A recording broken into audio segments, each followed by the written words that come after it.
मतलब क्या होता है? Fair treatment. क्या होता है?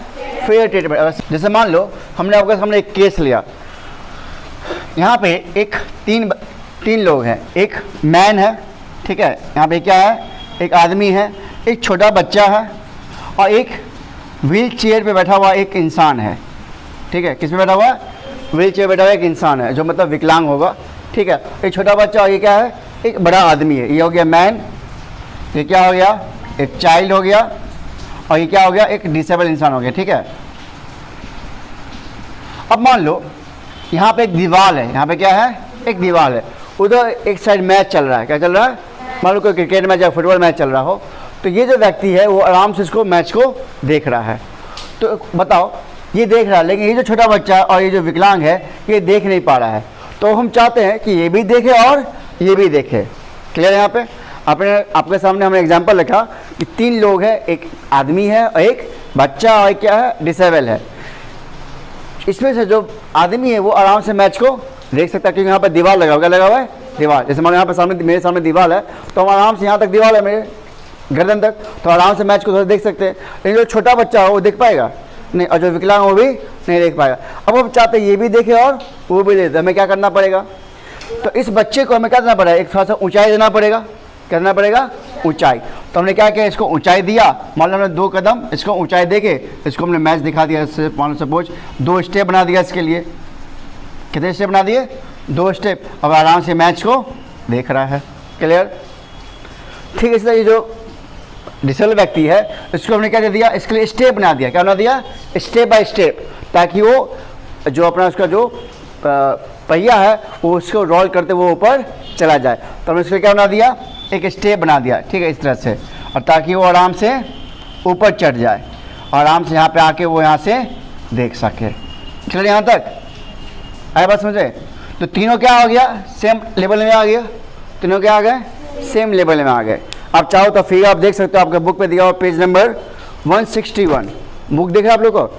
आपको दिख सकता है पेज 161। देखिए यहाँ पे पहले फिगर में क्या दिख रहा है आपको? कि 3 लोग हैं, एक आदमी है और एक बच्चा और क्या है? विकलांग है। और आपको सामने दिख रहा है इसके क्या है? ये दीवार है। अब इसमें से आदमी देख पा रहा है लेकिन 2 बच्चे नहीं देख पा रहे। अब तीसरे केस में क्या देख रहे हो? सेकंड केस में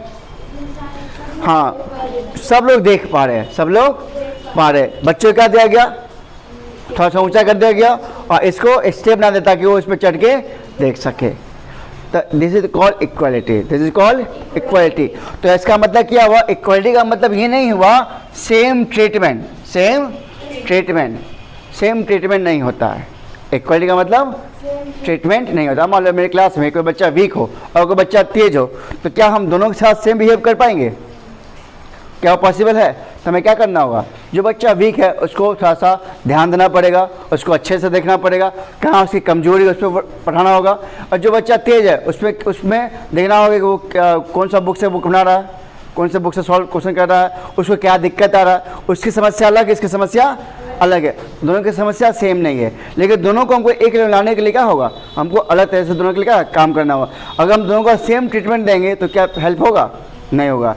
तो इक्वालिटी का मतलब सेम ट्रीटमेंट नहीं होता है। सेम ट्रीटमेंट नहीं।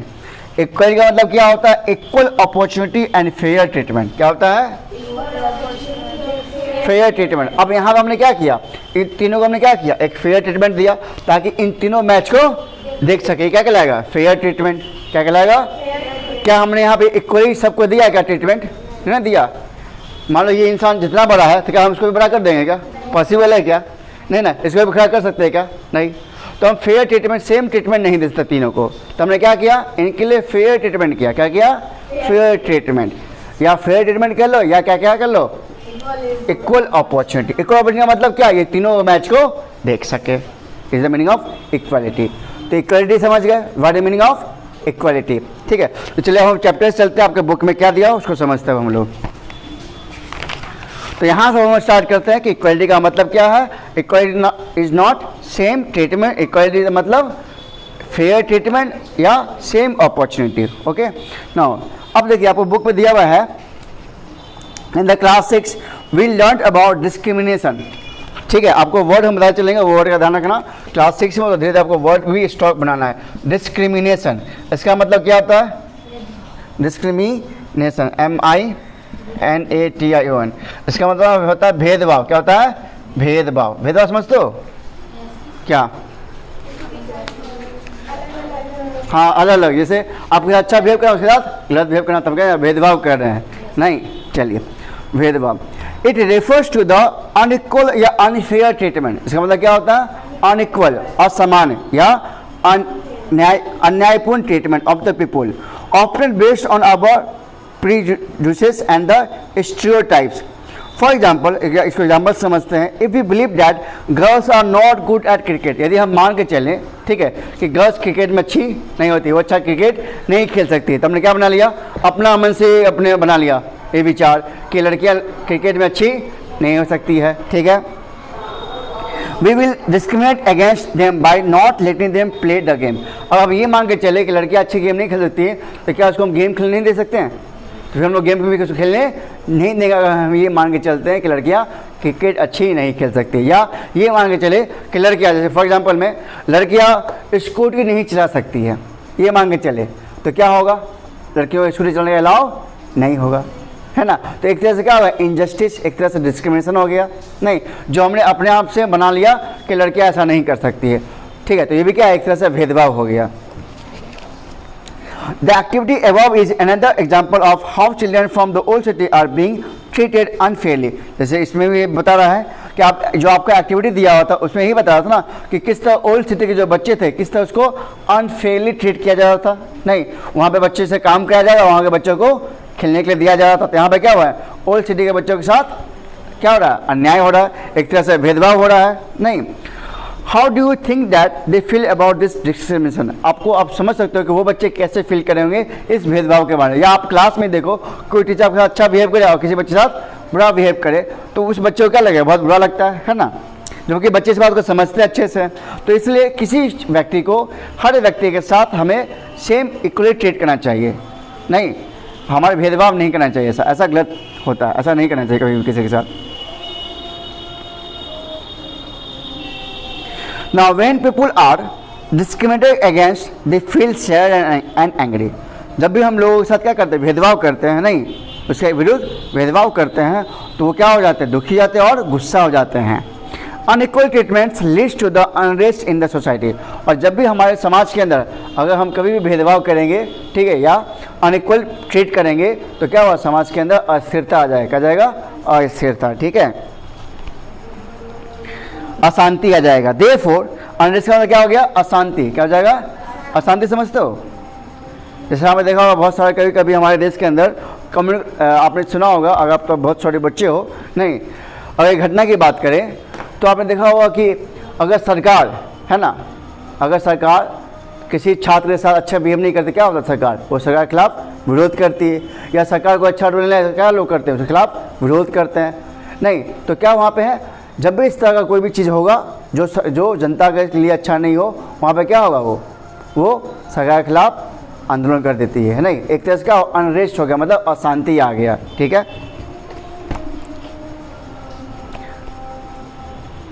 Therefore, equality is important for living a peaceful and the happy life। तो इसलिए कहा जाता है कि इक्वालिटी जो है बहुत ही इंपॉर्टेंट है। तो हमने इंपॉर्टेंस समझ लिया, हमें क्या पढ़ना था? इंपॉर्टेंस ही पढ़ना था। तो हमारा इंपॉर्टेंस फर्स्ट क्या है कि एक पीसफुल, नहीं, हमारे समाज के अंदर हार्मोनी बने रहे, सद्भाव बना रहे और शांति बना रहे, उसके लिए इक्वालिटी बहुत ही इंपॉर्टेंट है। इक्वालिटी, अगर मान लो आज भारत का सरकार, नहीं, बहुत सारे यहाँ पे धर्म के लोग रहते हैं, बहुत जाति के लोग रहते हैं, बहुत भाषा बोलने वाले लोग रहते हैं, अगर मान लो एक जाति को या एक धर्म के लोगों को सरकार प्रेफरेंस दे और एक को प्रेफरेंस नहीं दे, तो क्या होगा? समाज में हो जाएगा भेदभाव। एक तरह से क्या हो जाएगा? एक तरह से समाज के अंदर ये लोग आपस में लड़ना स्टार्ट कर देंगे। नहीं, क्यों? क्योंकि सरकार एक को प्रेफरेंस देती है, एक को प्रेफरेंस नहीं देती है, तो एक तरह से क्या होगा? समाज के अंदर अशांति पैदा होगा। इसलिए अगर समाज के अंदर शांति बना रहे, सद्भाव बना रहे, तो हमें इक्वलिटी जरूरी है। इक्वलिटी से ही क्या आता है? पीस आता है और हार्मोनी आता है। हार्मोनी समझते हो? सद्भाव मतलब एक साथ मिलके रह सकते हैं। आई बात समझ में? अब क्लास में आप देख लो, और क्लास में कोई टीचर किसी बच्चे को ज़्यादा माने और किसी बच्चे को कम माने, तो देखो वो बच्चा हमेशा उससे लड़ेगा या उसके बारे में शिकायत करते हैं, वो उसको ज़्यादा मानते हैं। सर की ये देखो बहुत वो बनती है, होता कि नहीं होता है, ऐसे बच्चे बोलते होंगे। ठीक है, तो फर्स्ट आपने क्या समझा कि इक्वालिटी का क्या इंपॉर्टेंस है कि हमारा पीस और हार्मनी को मेंटेन करता है सोसाइटी के अंदर, और हैप्पी लाइफ जीने के लिए, किसके लिए, हैप्पी लाइफ को जीने के लिए भी। In chapter first we also learn about the history of democracy, हमने डेमोक्रेसी का भी हिस्ट्री पढ़ा है। We saw how in most societies, बहुत सारे समाज के अंदर, people fought against the rulers who treated them unfairly. आपने देखा होगा कि बहुत सारे समाज के अंदर लोग जहाँ पे अनफेयरली ट्रीट करते थे, उन्होंने उसके खिलाफ क्या युद्ध किया है, उनके खिलाफ लड़ा। जैसे हमारा भारत में ही नहीं, हम लोग ब्रिटिश से, मुगल से क्या किए, लड़े हैं, उनसे आज़ादी पाएँ। क्यों आज़ादी पाएँ? क्योंकि वो हम लोग के साथ सही बर्ताव नहीं करते थे, इसलिए उनसे लड़ के अपनी आज़ादी को प्राप्त किए हैं। और अब हमारे ऊपर क्या है, भारत सरकार राज करती है, भारत सरकार नीतियाँ बनाती है, नहीं चुनते हम ही हैं, लेकिन वो क्या है, सारा नीति कानून को बनाती है। अगर वो हमारे साथ अनफेयर करे तो क्या होगा, हम उसको सरकार से हटा सकते हैं। इससे सरकार क्या करती है, समाज के हर लोगों को ध्यान में रखते हुए काम करती है, ताकि किसी के साथ इनजस्टिस नहीं हो। अगर इनजस्टिस होता है तो जनता क्या होती है, गुस्सा जाती है, फिर क्या जाता है, सोसाइटी के अंदर अनरेस्ट हो जाता है, अशांति पैदा हो जाता है, और लोग धीरे धीरे सरकार को हटाने की कोशिश करने लगते हैं। ठीक है,